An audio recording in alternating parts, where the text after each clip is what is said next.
Bună ziua! În minutele următoare vom învăța să creăm un site simplu în ASP 3.0 și pentru asta o să avem un prim pas de crearea bazei de date în Access și pasul 2, indexul ASP. Înainte de asta ar trebui să ne configurăm zona de server de web și ca să configurăm serverul de web o să ne alegem o anumită locație de pe disk și this PC și în temp, în folderul web ASP și OK și o să avem un fișier cu defaultul ASP și OK. Îl testăm, nu l-am pornit. Start. Trebuie să permitem firewall-ul și F5. Ok? Deci fișierul respectiv, localhost-ul îmi răspunde, serverul de web funcționează. O să creăm structura fișierului inițial, folosind o combinație de cod momentan HTML, în care o să avem un title, oferta de produse și în body o să avem în primă fază un anumit tabel, iar în funcție de înregistrările din baza de date vom avea mai multe înregistrări în tabelul respectiv. H1, bun venit, tragem și o dungă de desubt, H-here și am spus că generăm un tabel, să facem un H3, oferta de produse studențești. Studențești. Am zis că o să generăm un cap de tabel, table, să-i punem și un border ca să vadă, este egal cu 1. În tabelul respectiv am zis că avem un tr cu zona de cap de tabel, th, în care să punem denumire produs, pe care o să-l luăm automat din baza de date, th descriere și cred că un preț ne-ar fi suficient momentan, da? Preț. Celelalte linii, de aici începând vom scrie codul respectiv ASP. Aici vine partea dinamică a site-ului și am închis comentariul ăsta ca să știm, să nu uităm, și în zona asta o să trebuiască să încheiem partea dinamică. Codul ASP, crearea obiectului, o să o facem în zona de head și record set-ul, parcurgerea lui o să-l facem în zona asta, de aici până aici, final, parcurgere, record, set. Ok? În zona asta o să compilăm codul ASP. O să scriem codul ASP, salvăm în acel temp care se chema web și o să-i dăm numele index.asp și save. Hai să vedem cine arată acum site-ul nostru web. F5. Ar trebui să ne apară oferta de produse sus, bun venit, tot ce am scris noi acolo și mini-tabelașul nostru. Ulterior, acest mini-tabel urmând a fi populat cu informațiile din baza de date. O să deschid Access-ul.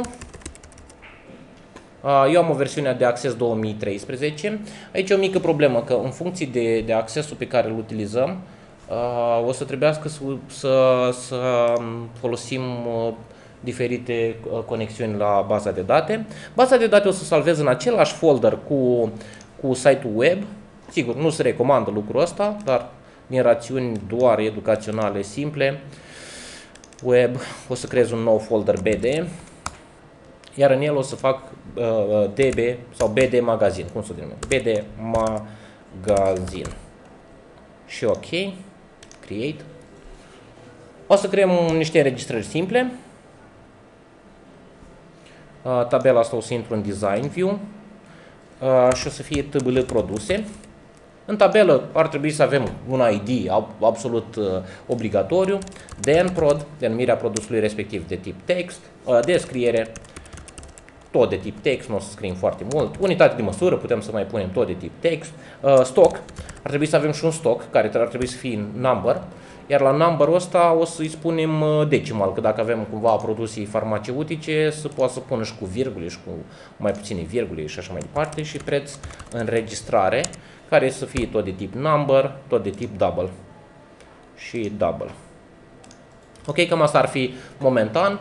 ID-ul este cheie primară, salvăm tabela, trebuie să reținem care sunt câmpurile respective și intrăm în tabela respectivă să o populăm, să dăm niște denumiri simple, să zicem covrigi, da? Vindem covrigi pe internet, descriere covrigi calzi și buni, unitate de măsură bucăți, stoc 120, preț de înregistrare 1,20.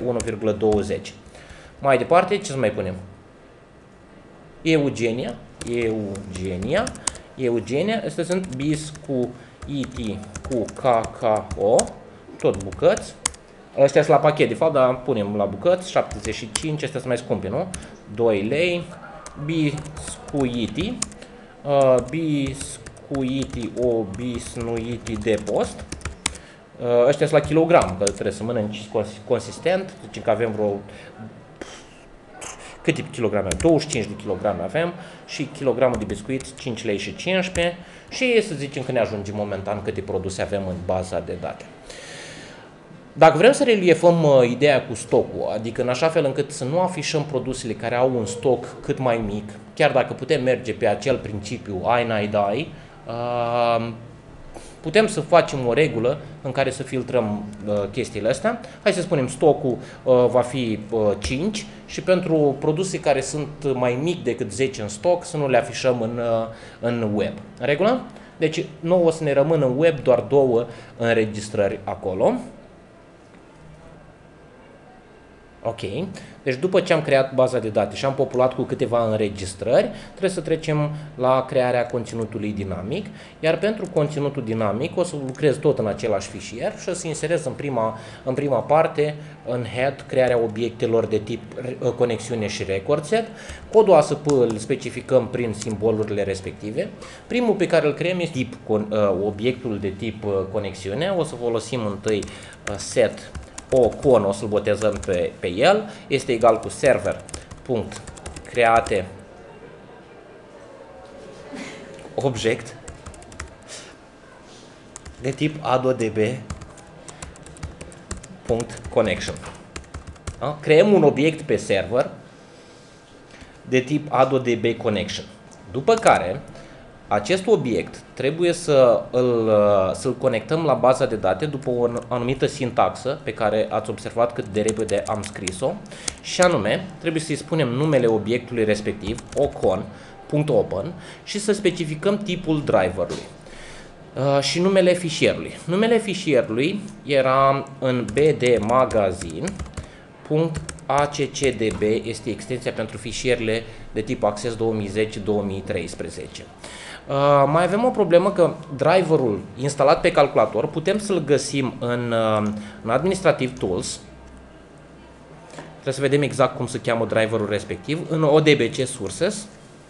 Și avem aici MS Access, numele său corect este steluță mdb, virgulă, steluță accdb. Deci așa trebuie să-l trecem și noi în fișierul nostru, virgulă, steluță, punct, accdb, Access Database.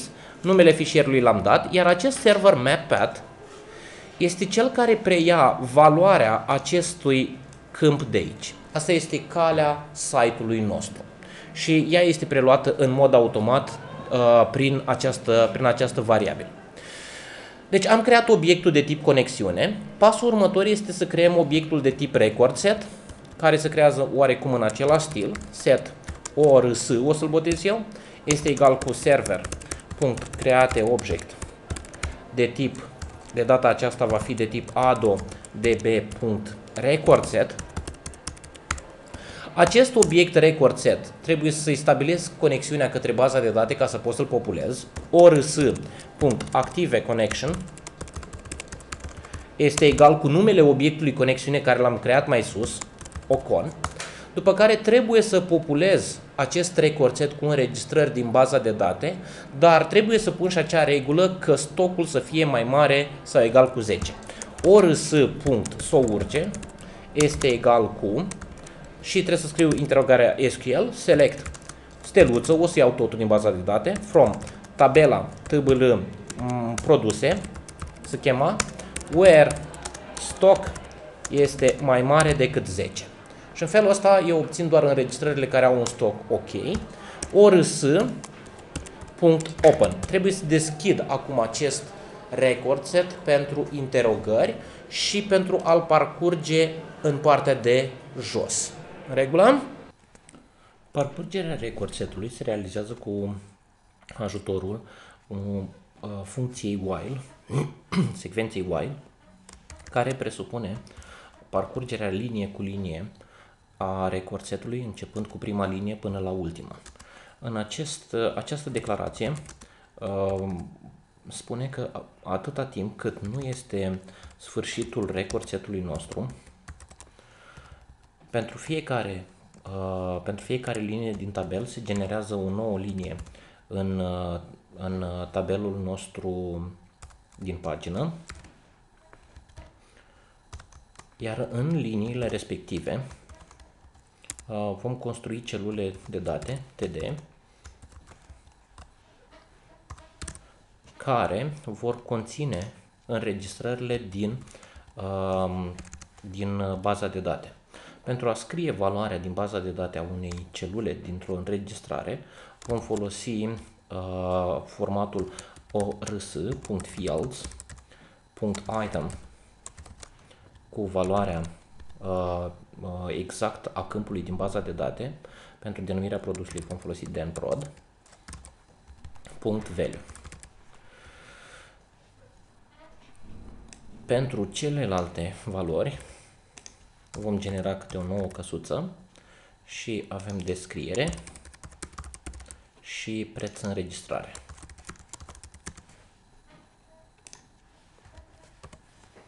În reg. După ce s-au terminat de preluat informațiile de pe prima linie din record set, va trebui să trecem la următoarea înregistrare din record setul respectiv, folosind declarația urs move next, iar la final, când s-a ajuns la sfârșitul record setului nostru, vom folosi declarația while end. La finalul fișierului trebuie să închidem record seturile deschise pentru a nu ocupa suplimentar memoria serverului. ors.close și ocon.close. Salvăm și executăm în browser. În momentul în care ne conectăm pe pagina noastră, o să observăm că în mod automat sunt extrase informațiile din tabela noastră, doar cele care au un stoc mai mare decât 10. Dacă modificăm această regulă și eliminăm restricția respectivă, o să observăm că ne apar în pagină toate produsele, inclusiv Eugenia, care avea un stoc mai mic. Aceasta este principala metodă, cea mai simplă metodă de extragere a informațiilor dintr-o bază de date și afișarea lor într-un format web. Vom reveni cu mai multe detalii.